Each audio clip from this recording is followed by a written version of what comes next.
the comforting factor is knowing that, you know what, I've got 5 or 6 hours to figure this out. So you can just breathe, calm yourself down, and just sit and wait. And you can wait for the silt to be carried out, and you have the luxury of time to be able to make decisions on what you can do. So there's been a number of cases where, you know, the rebreathers actually, you know, helped save the situation. G'day, it's Matt. Welcome to another journey. Thanks to BMG Partners. Make sure you like and share and subscribe to watch more journeys. It is a fascinating thing we do with local people who have incredible stories, and this is definitely one of those. So I've got with me today professional diving instructor a long way from the ocean with a hell of a story to tell related to giant blue aliens, and a world-renowned movie director, John Garvin. Hello. Pleasure to be here. This is such a fascinating story, and it just goes to show that, you can unearth some incredible people and incredible stories locally that you wouldn't necessarily expect either, because, as I alluded to there, I mean, we are a long way from the ocean, and you are a professional diving instructor. But we always start from this point, and that is your relationship to the region and whether you were born and bred here or why you're here in the first place. Now, I know from your accent that you're English. Yes. So you weren't born and bred here on the border. No, that's correct. Yes, the whole reason I'm here is I married an Australian girl. I met Fiona while I was working in Los Angeles back in 2005, and she invited me over, and her family lived in the Culcairn area. So my first trip to Australia involved a trip to this local area. We absolutely loved the local area here, and subsequently when I moved to Australia, I've been here nearly 20 years now. We based ourselves down in the Culcairn area for a better part of a year. We were just staying with Fiona's family while we were down here, and then we subsequently moved up to Sydney, and that was driven by work commitments. But we always thought, it'd be great to come back to the area eventually. It was always going to be our tree change, so to speak. And like many people, when COVID hit and work situation changed, we decided to bite the bullet and move down, and it was the best thing we've ever done. We just love the area. We've still got family in the area, and I think it's safe to say we've made more friends in the last 5 years that we've been here than we have in all the time that we spent in Sydney.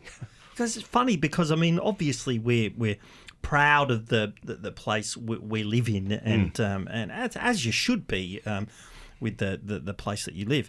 But it's interesting and very gratifying hearing someone who's lived in some of the most beautiful places in the world. I mean, when you're a professional diving instructor and lived by the ocean, you've lived in some beautiful places, which we will get to. So it's wonderful to hear that this region stacks up. It certainly does, some of the most beautiful places in the world. I think the key to it for me is I was brought up in Cornwall in England in a very small fishing village called Looe, and there was a real sense of community back then, but being a teenager in Looe, there was nothing to do. So I remember being desperate to get out, to get to university, get out, see the world. And it's kind of ironic that, now I'm in my 50s, I'm actually trying to get back to, what I was originally used to, that sense of community and, belonging to a community. You do hear that a lot. Obviously, people escape. Even in the Journey series, I hear that a lot. People who are born and bred here, for example, so many people go to Melbourne, go to Sydney, go overseas, but then inexorably they're kind of drawn back. So let's go right back to the beginning then, and it doesn't start here. As you said, so it starts in the UK. Were you born in and around Cornwall? Like, is that where you were I was actually born in Blackpool in the north of England. But right. But my family just used to holiday down in Cornwall, and they found a hotel for sale. And in a spontaneous act, they bought a small hotel down in Looe. a very picturesque fishing village. So my childhood was kind of living a real version of Fawlty Towers, really. That's kind of what it was like. But I was brought up on the ocean down there. Absolutely beautiful place, and I spent most of my weekends down at the beach snorkeling, had a great childhood. But like I say, it was 20 miles to the local cinema. It was there was not much going on, and inevitably when I as a teenager I was very kind of keen to get out and to get into university and get away from there. So your love of swimming, diving, the ocean was there with you from very much so. On. Yeah, I remember. All of my pocket money I would spend on, wetsuits. These are back in the days when you cut a wetsuit out of a roll of neoprene to fit you and glued it together. It looked awful. And I'd spend money on a face mask and fins, and I'd go and do things which now I look back on and think that was crazy. I'd be miles out at sea on my own. Gazing down at this incredible underwater world. And I remember, coming face to face with basking sharks, with conger eels, with all kinds of stuff. And I was absolutely just enthralled by it. My whole childhood was spent watching movies like, The Deep and, a whole host of the whole Jacques Cousteau series and everything. I was just fascinated by all of that world. I was born in England as well. Came out when I was 8. Yep. In Manchester. We were nowhere near the beach.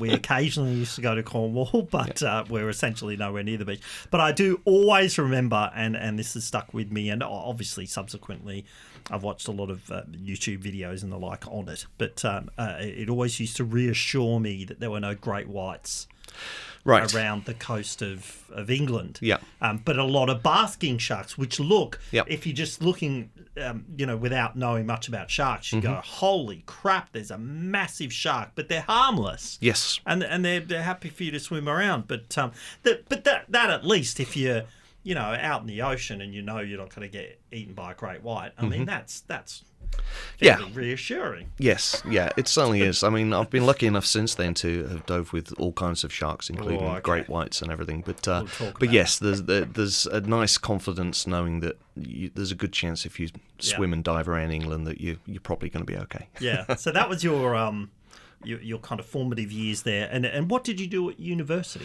Well, funnily enough, you mentioned Manchester. I didn't actually learn to dive until I was at Manchester. I learned to dive with Manchester Sub-Aqua Club, and the reason for that is I was at university up in Yorkshire at the time, and that was the first time that I had access to, back in those days, you got a grant check, which was supposed to cover your accommodation and your books and all of the work for the university. I blew my entire first grant check on scuba diving equipment and lessons. I think I lived off baked beans for the first 12 weeks I was at uni, and actually got my scuba card through Manchester British Sub-Aqua Club from there. But my university course was nothing to do with diving. It was I was actually doing a theatre arts degree. My real passion as a child was not just diving. I wanted to be an actor. I wanted to be a professional actor, and from being a teenager, that was I was lucky enough to always know what I kind of wanted to do. Yeah. So I formally, did a 3-year degree in theatre arts, and I became a professional actor, and that's how I spent, the first 10 years of my life. In my 20s, I was a professional actor in the UK. Well, this explains a lot. So, I mean, for those who don't know, because we haven't even touched on it, I probably should have mentioned it right at the top. Talked about your incredible work with James Cameron on the Avatar movies, the Abyss, I think, as well, was that? Yeah, I didn't work on the Abyss, but no. the Abyss kind of features into my story in a way, because Yes. I remember watching the Abyss while I was at university, and that was really a moment in my life which changed everything. It was the first time I'd seen a movie which was a great film if you haven't seen it. So The Abyss, in short, it's about an underwater commercial diving mining operation that comes into contact with aliens who are living in the deepest trench in the ocean. And it's got just incredible technology. It's got remote operated vehicles in it, and submersibles and everything, and it just absolutely blew my mind, this movie. And I remember thinking, I'd like to be involved in that world, kind of moving forward. Yes. Because, I mean, most people in in the world of diving wouldn't end up working or even thinking about working in the movies. So that's the real link there, isn't it? The fact that you clearly love movies and acting, and then you've fallen in love with diving, and so to be able to bring those two together, two of the passions in your life. Yes. That's really fascinating. So, okay, so you were training to be an actor. Obviously, that's a very difficult world in its own right. It was, yeah. There was a fair amount. I mean, I graduated. I had a BA Honours in Theatre Arts, and like most actors, I was told at the time, there's no work. It's 95% unemployment. Brace yourself for being unemployed. But luckily, the degree course I did at Bretton Hall in Yorkshire, it kind of said, look, instead of you serving tables and serving coffee while you're an out-of-work actor, why don't you write? Why don't you create your own theatre projects so that, while you're auditioning and trying to get, the big roles and everything, you can actually spend your time working your craft and making money. So there was a lot of time in the degree which taught you how to write. So we were encouraged when we left university to set up our own theatre companies and to write our own things and to go into schools and to go into local communities and keep the craft going while you were still kind of auditioning. And that's how I spent my first 2 years as the cliche is an out-of-work actor. But yeah, we were working for a pittance. We were touring around in vans, doing theatre and education for schools. And all during this time, I was busy auditioning for more mainstream kind of roles. Yeah, and then diving at the same time? Diving at the same time. So diving was my hobby. And I would, when I wasn't on tour as an actor, I would be going out and conducting diving. But those were my two big passions in life, were acting and diving. And then I finally got I got a break into the mainstream of acting. So there was a big rock and roll musical called Buddy, the Buddy Holly story, which was playing in the West End of London at the time and had subsequent touring productions. And this all follows the story of, rock and roll legend Buddy Holly from the 50s. And it was the first really kind of boutique musical which told the story of a rock and roller's life but had all the music. There was a 25-person cast and told the story of Buddy Holly, and everybody was up in the aisles dancing at the end of each of these shows. And I remember as an actor going in to watch this show, and there was the guy playing Buddy Holly at the time, and he was thin like me, and he had, believe it or not, at the time I had a full head of hair. He looked a bit like me, and he was singing and playing guitar, which I could also do. And I thought, that is the ultimate role. That would just be a dream role to do. So I kind of changed my strategy on how I'd been auditioning as an actor. I'd been traditionally, writing out for every job that was out there. So I'd send 20 or 30 CVs out to all kinds of acting role. But what I did instead is I saw that role and I said, I'm going to really focus on that. So I spent the better part of a year learning every Buddy Holly song there was, learning how to play it on the guitar, learning how to sing it really well. And then I applied to the producers and said, look, I really think I can audition for this role when the spot becomes available for the next guy playing Buddy. And I heard nothing back. Nothing, just silence. So I got serious about it, and I did some demo tapes and some photos of me looking like Buddy, and I sent it to the producers, the director.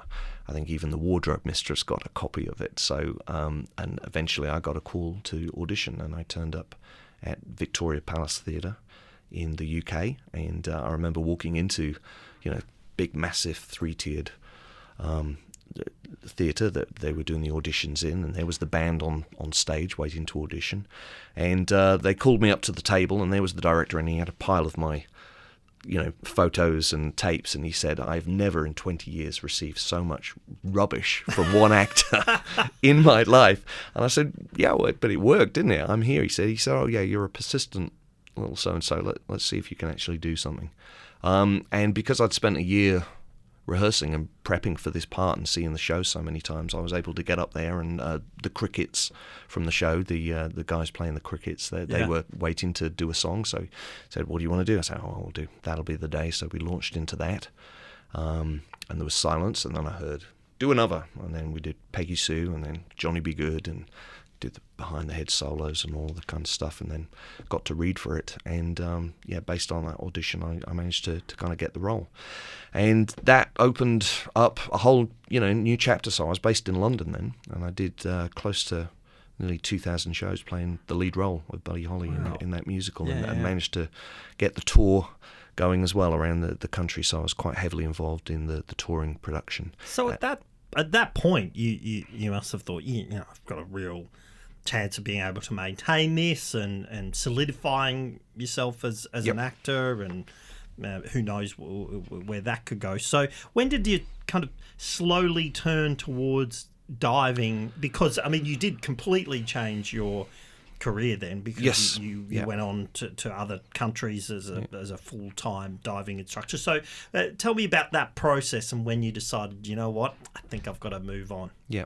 Well, during the tour of Buddy, we'd typically be playing a theatre every 2 weeks. We'd be moving to a new location in the UK, and I was diving at the time, so it was great. I could dive during the day and do the show overnight. So at the weekends I would go out diving.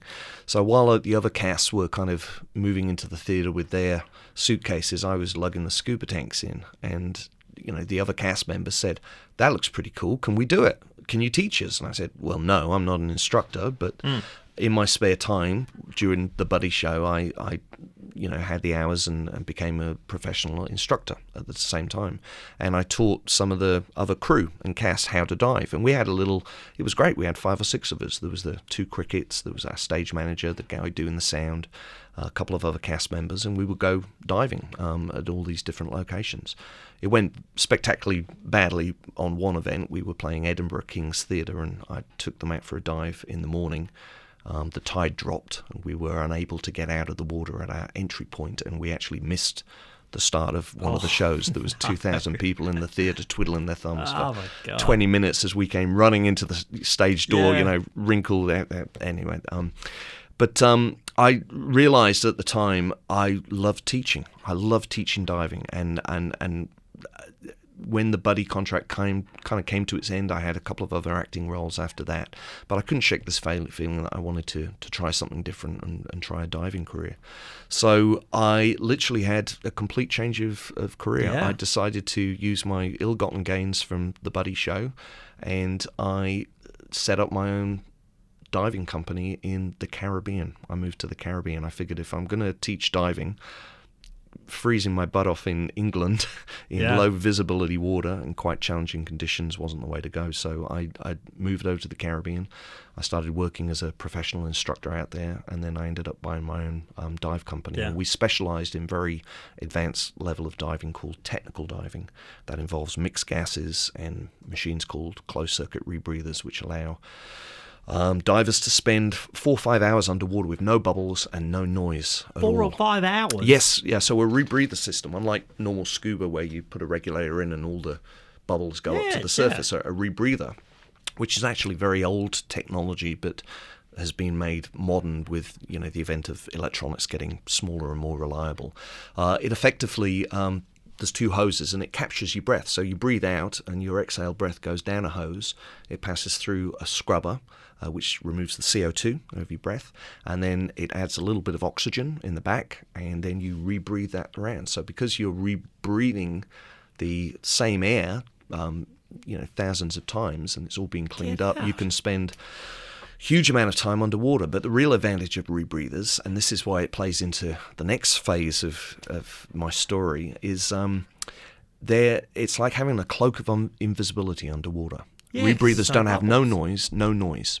So what it means is that they're the perfect tool for underwater filmmakers. If you are shooting a documentary on skittish animals like sharks or whales who are frightened by all of that noise, if you go onto a rebreather, you can kind of be sneaky. You go down into the seabed and you stay still for a couple of minutes, and it's like you become part of the reef. And subsequently, these incredible animals, elusive animals, will come in closer, allowing you to film them. Wow. And guess what? Instead of half an hour on the bottom before your tank runs out, you can spend 3-4 hours down there. So what happened in the Caribbean, I was based in the Turks and Caicos Islands, and I was teaching this technology. I started to work with underwater filmmakers, so some of the guys who shot Blue Planet, for example, they would come in and they would do some of the training with me on these rebreathers. So that was kind of a segue into the next chapter, which was moving more into the underwater filming. Well, why aren't we all using rebreathers then? Is it the cost? It'd be the cost. They're pretty expensive toys to have. Yeah, they're several $1,000s, but they're also very complicated machines to use. So if you're an occasional scuba diver who maybe does it once or twice a year, they are not the best machines to be used. You need to be doing it pretty, on a regular basis. So for most divers, it's really not needed that level of complexity. Divers, well, cave divers, they come into their own. Yeah, and so they use them a lot. So a lot of leading cave divers in the world, including some of Australia's leading cave divers, they use rebreather technology and to allow them to be in caves. I'm a cave diver myself, and I've been in situations in a cave where a rebreather has literally saved my life, because I've been in a situation in a cave where things have gone wrong, and what they give you is time to sort the problem out. So if I was in a cave, we were exploring cave systems in the Turks and Caicos Islands in the Caribbean, and we were in one particular very tight, confined cave, and the roof collapsed on me. Which is not a good situation. I was in, about 60 meters deep, and I was in there. The cave was so small, there wasn't a traditional buddy system. I was kind of in there on my own. But as soon as the whole thing silted out, and I was effectively in zero viz and wasn't sure which way was up or down. Oh, that's just... Yeah, it sounds like a nightmare, but Yes. the comforting factor is knowing that, you know what, I've got 5 or 6 hours to figure this out. So you can just breathe, calm yourself down, and just sit and wait. And you can wait for the silt to be carried out, and you have the luxury of time to be able to make decisions on what you can do. So there's been a number of cases where, the rebreathers actually, helped save the situation. Yeah. Well, I watched a movie with the Border's own Richard Roxburgh, and if you're listening to this, I'd love to do a journey with Richard Roxburgh. That's right. He's local as well, isn't he? Yeah. Yep. But it was about a cave. It was about cave diving, and I'm not sure if it was. It was Movie's based on called a true Sanctum. Yeah. Yeah. But at one point, he's with a female diver, and something happens to her equipment. Yes. And they have to do this thing where they Yes. share the thing, and she panicked, Yeah. and then it was awful, a terrible scene. It's still haunting. And then she sadly lost her life. Was that with a rebreather, or was that with a normal one? That was with the rebreather. So the movie you're talking about is called Sanctum. And I was actually heavily involved in the movie Sanctum. So I trained Richard how to dive and how to dive on the rebreather. Thank you. I actually helped write the screenplay to that movie. Did you? So I was I was behind That creating that story. I still, because that's one of the nightmare scenes. You trap down there and something happens to your equipment. But did she run out of air, or was there just a problem with the? I have to say that was dramatic license. Right. That would never happen in reality inside a cave system. So that was a manufactured incident that we pushed the reality of what could happen to the extreme. So the story behind Sanctum, it was actually inspired by a true life incident that happened here in Australia with some of Australia's leading cave divers. They were out exploring a cave system in the Nullarbor remote area, and during the time that they were in the dive and on the cave, this freak storm came in and dropped the equivalent of 2 years worth of rain inside the cave, and the entire cave collapsed on them, trapping them in there. Now, the real story, they were trapped in there for several hours, and they set up a communication system, and a rescue happened, and they all got out alive. But what that did is it inspired the story of Sanctum, of what would happen if people were trapped inside a flooding cave system and things didn't work out. What would happen if, instead of escaping up to the surface, they had to follow the cave out to the ocean to make their escape. Yes. So that was the inspiration behind it. But part of that, and it was produced by James Cameron, that movie. I was brought on board to consult and to write the screenplay for it. And we had to manufacture these weird and wonderful ways to kill the characters off and create drama and everything. So one of the more extreme versions of that was the scenario where the two divers had gone through into a new section of the cave, but in order to get through the very tight confines, they had to leave their safety equipment, their bailout tanks on the other side. That's right. And then as they got through, the premise was that the rebreather hose ripped and was flooding, and they had to share air in order to get out. If ever you're in that situation in real, you've got serious problems. Yeah. Well, it's would you agree that, I mean, you're a special type of person if you enjoy cave diving? There's something a little different about I think so, yeah. I mean, if you'd told me, even when I was a diver, that I would become a cave diver, I would have shook my head, because the initial reaction is, that's my worst idea of a nightmare, that you're in the tight, confined, dark environment and you can't get out. Well, you know what? It is an absolutely unique experience, and everybody cave dives for different reasons, but most of them, when you ask the cave divers what they're doing, is it's complete focus when you're down there. You leave, obviously, all the troubles of the outside world behind. You're not down there worrying about bills or schedules or any of that clutter is kind of left up there. Yeah. You're in this environment where you are forced by the nature of it to focus at all times, and that kind of level of focus that you have is actually quite meditative. It's quite a relaxing experience. Right. When I'm in a cave, I'm actually at my most relaxed. It's just the sound of your breathing, steady and slow. You have a flashlight where you can focus the attention on a very small area and have control over that. You're floating completely weightless. You're warm and comfortable. You have technology that keeps you warm inside there. And the headspace when you're in there is so focused on the mission and getting yourself in and out safely and monitoring it all. You come out after a cave dive and your shoulders have just dropped 3 or 4 inches. It kind of recalibrates everything. And I think a lot of people who indulge in sports, and in particular extreme sports, have similar versions of that. That's why people, I think, throw themselves out of perfectly good aircraft. Well, that's why people do extreme, mountain biking even. You're just so focused on what you're doing. So for me, that was the attraction. Plus, and here's the unique thing about cave diving, it's one of the rare places in the world now where you get to shine your torch where nobody else has been before. We live in a world that's been largely explored, where you can Google Earth any location and kind of see it from all angles. But you go into a cave system, chances are you're the first one who's been inside there. So you're actually doing some exploring. And certainly my time in the Caribbean, we had a whole series of cave systems there, which we explored about 12 different cave systems and saw areas of the world that had never been mapped before, never been seen before, and we're able to document it and bring it back. Yeah. I mean, it's fascinating just hearing you talk about it, and this is where I think people like yourself differ from people like me, because I can understand it from a kind of philosophical aspect in principle, but in practice, I just don't believe that I would get the same kind of feeling as you, or the man or woman who's halfway up Mount Everest. Right. I just don't feel like I would have that same experience. And look, I mean, that stands to reason. I mean, there's such a small percentage of people who actually, whether it's a gene or whether it's something else, who I'm terrified of heights. What you just described to me is my idea of hell. I am absolutely petrified of heights. I have done climbing and abseiling. The only time I'm comfortable abseiling is inside a cave. Yeah. Guess why? You have no concept of height. You can be 100 feet up and it's just blackness. You've just got the torch there and everything. So it is fascinating that people are drawn to different things and are comfortable doing other different things. I'm drawn to YouTube, sitting down on a comfy chair, watching other people do it. Yeah. No. Well, that's a form of relaxing as well from there. That's right. My focus is extreme when I'm sitting back and watching people like yourself cave dive.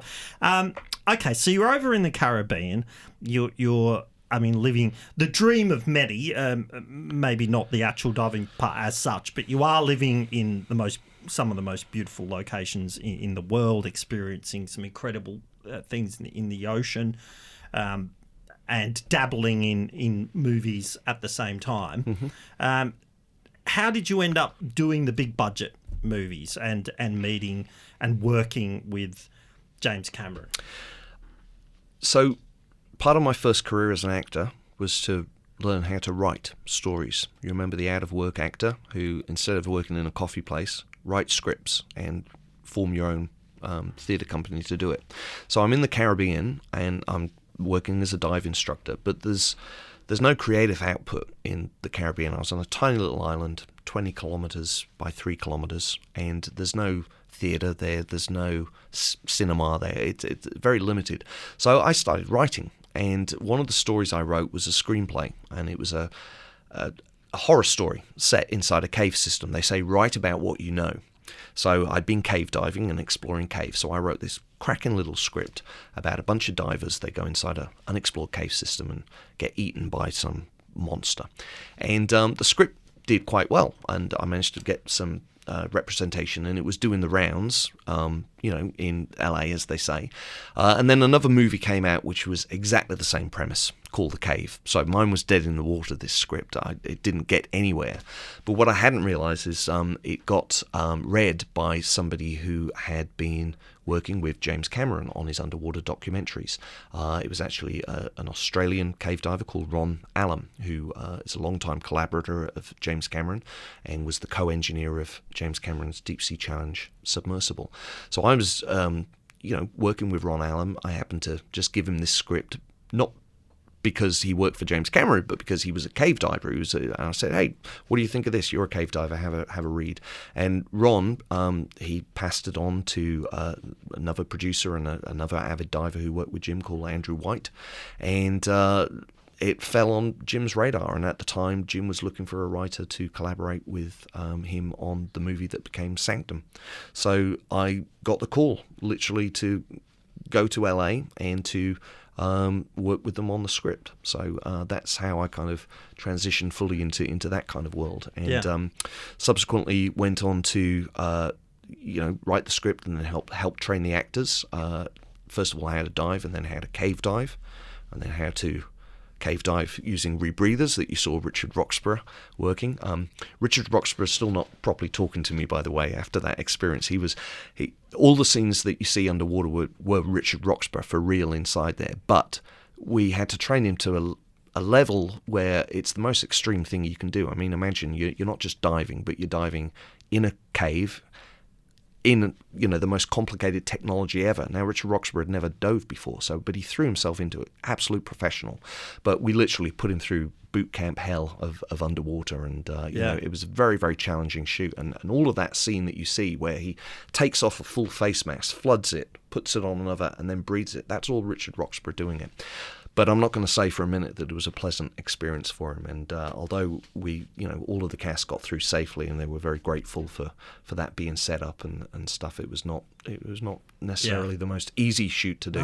No. So you subsequently have worked with James Cameron on Avatar, which has a lot of water scenes as well. And I would imagine, just looking as an outsider and hearing quite a few different interviews over the years with James Cameron, he would actually be very similar to you, because he's creative, clearly.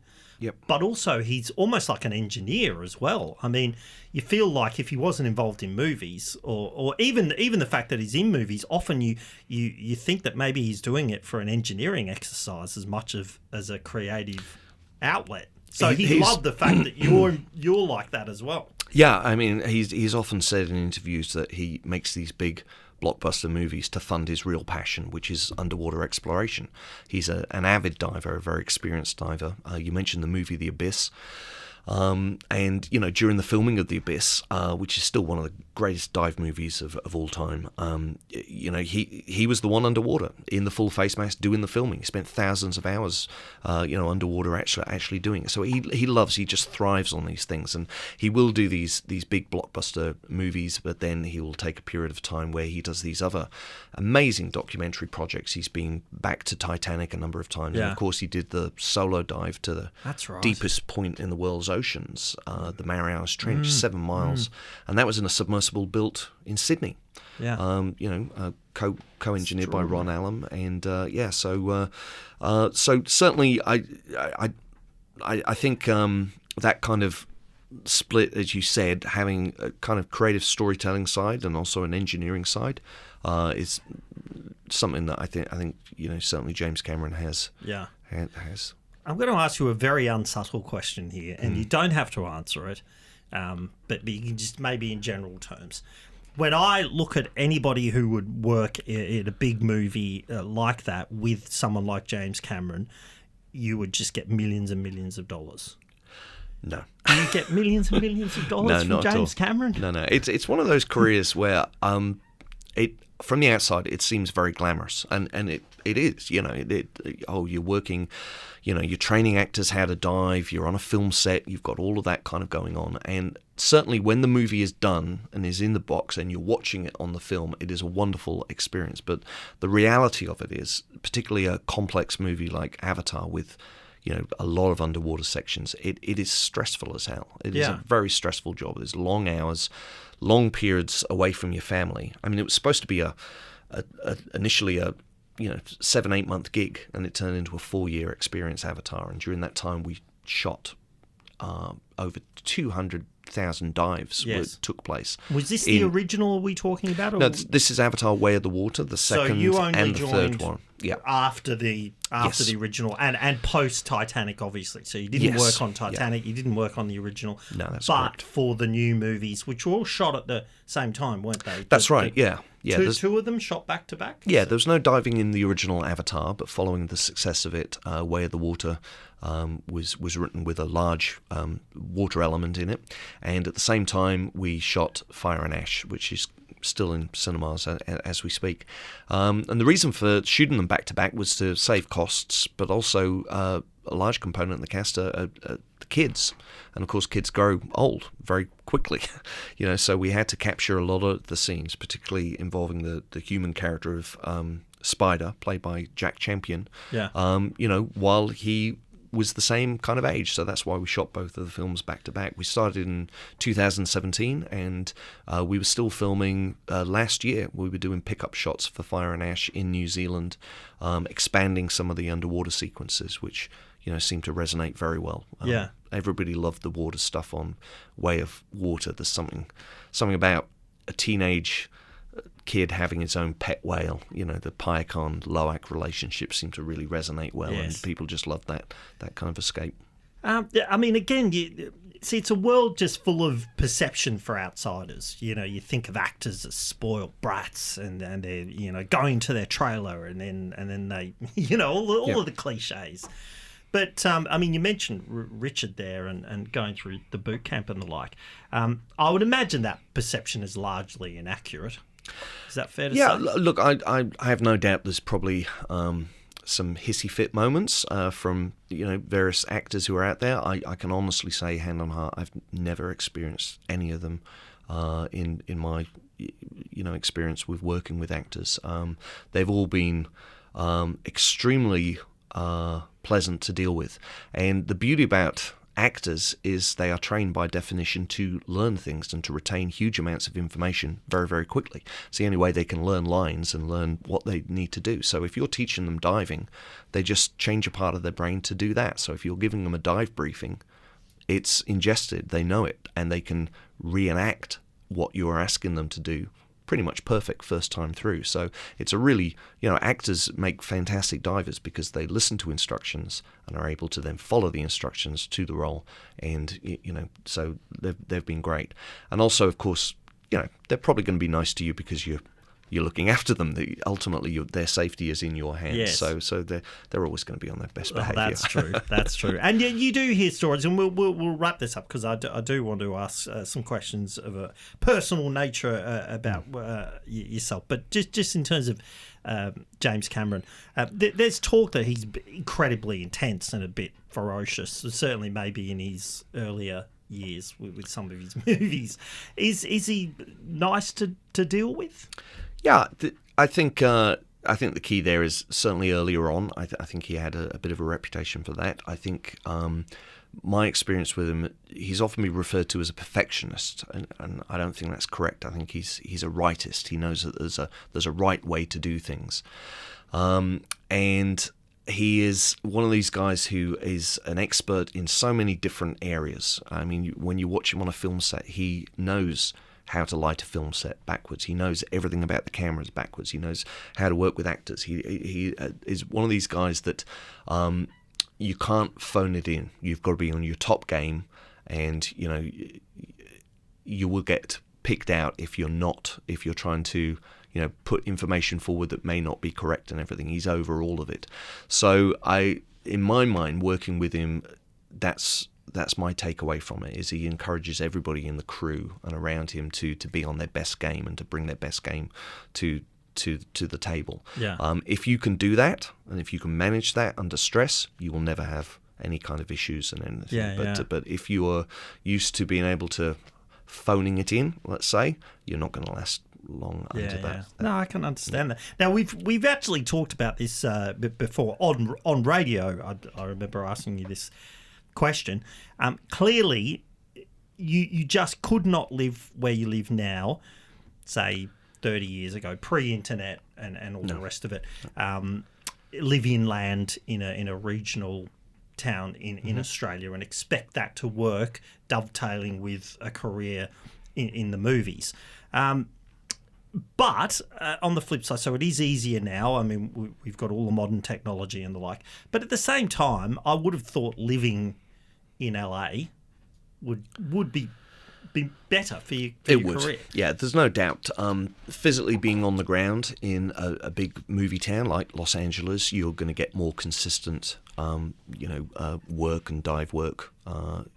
But more and more, particularly in recent years, the film industry is moving away from Los Angeles, particularly as tax incentives in other countries are now becoming more attractive. And you're an expert. New Zealand, for example, is there's a reason why Peter Jackson and James Cameron are filming these incredible blockbusters in New Zealand. It has a wealth of talent there, and a perfection and excellence there that's hard to find in other places of the world. And combine that with some of the tax incentives in the Gold Coast here, where we shot Sanctum here in Australia. Some incredible technicians, kind of locally available here. Yes. So I think the model for the movie industry is changing rapidly, and certainly it is contractual. I mean, last year I was, a couple of years ago, I was involved in a movie called Last Breath, a diving movie. So that was shot in Malta.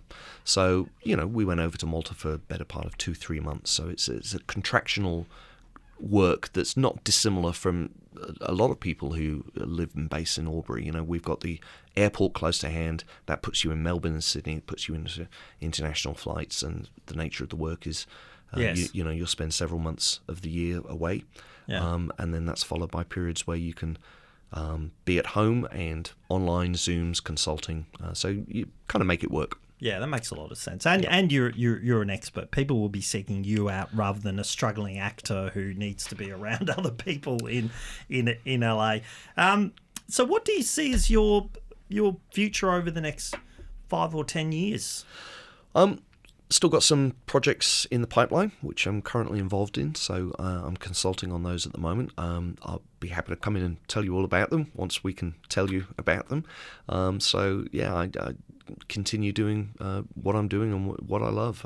I certainly don't see any future where I'll be moving away from this area. I can honestly say hand in heart that I really feel like I've kind of come home in a way, far away from Cornwall and the fishing village, but Yakandanda, and our life here is it's just great. It's a really nice balance. Yeah, and I feel like your expertise will always be in demand on some level.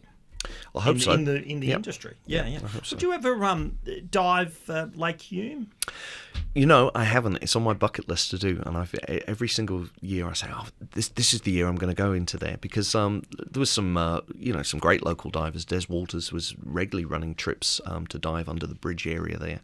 But no, I haven't got around to doing it. I've heard it's pretty murky and pretty shallow and stuff. But I will.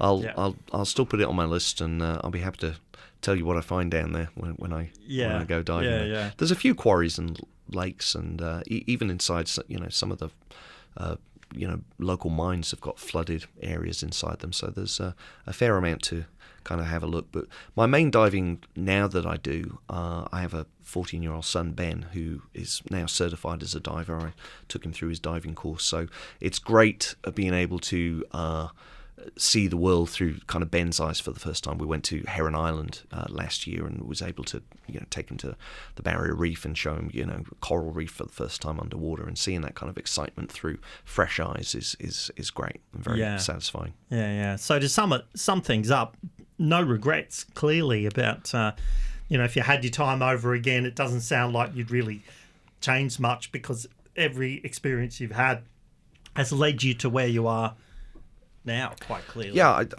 I've lived a very blessed life, and it's been quite a journey, and I hope it continues to be interesting. Yeah. Well, the funny thing is if you, at various points of your journey, if you went back and told that version of John that you'd be, say, living in Yakandandah in the inland Australia, he'd probably be horrified, because you wouldn't understand, you can actually do it, and obviously the technology has changed and everything, but it's just an interesting one. If you told yourself out there diving off the coast of England that one day you'd actually be living inland at a place called Yakandandah, you'd be like, no way. Yeah, absolutely. I still get little reality checks, when I'm out in the paddocks and pottering around and going, oh yeah, snakes, spiders, all of the things that as Brits, we'll never get used to out here and stuff. But it's I'm out of all of the chapters of my life and everything, this chapter of Australia has been just great, just a wonderful move. I wouldn't change a thing, certainly, about any of that. And we're not going to lose you and Fiona and the family either. So you're staying here now, basically for good, is what you're saying. Afraid so. John Garvin. We're in now. We're not moving. John, we've only genuinely just scratched the surface. We could go for hours. It's a fascinating world that you live in terms of your work and your career. But it's been fascinating for just the little scratch that we've managed to achieve today. I've genuinely enjoyed having a chat with you to find out a little bit of your journey. John Garvin, thank you so much, mate. Thank you. Appreciate it.